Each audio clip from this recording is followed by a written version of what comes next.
All right, now for the skirt, we're going to go ahead and just stitch the whole thing open so that we can make a waistband. Now we want to make this nice and long here so we can pull on it to make a waistband, and I'll show you what that looks like. So the ends need to be fairly long. You need to have about 6 to 12 inches on both these end threads coming out.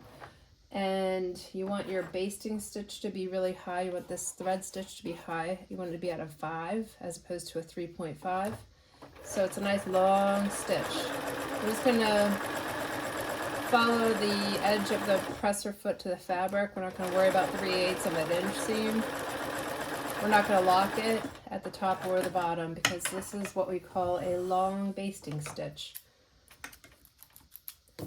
Okay, so because what we want to do is we want to gather it, so we'll now pull on just one thread from one side, not both threads, just one thread. And what that will do is create a gather. You'll see the fabric start to pucker. So this is the same way that you do the waistband on the pants.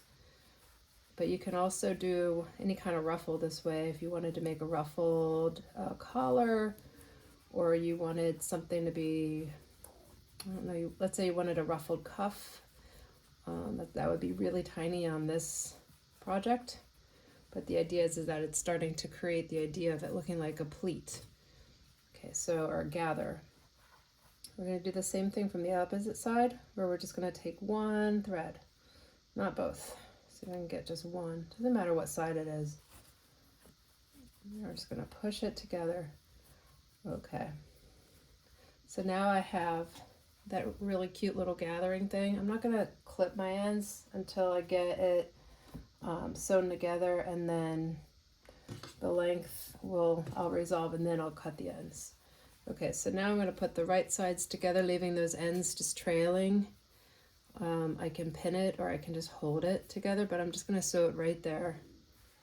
And I'm going to make sure my stitch length needs to be back to 3.5, 2.5, whatever you like, making sure that this is long enough so that you don't have to rethread it. Pull it out around 6 inches every time.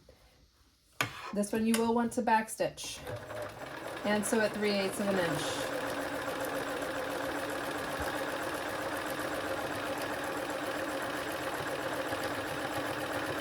So I backstitch both the top and the bottom.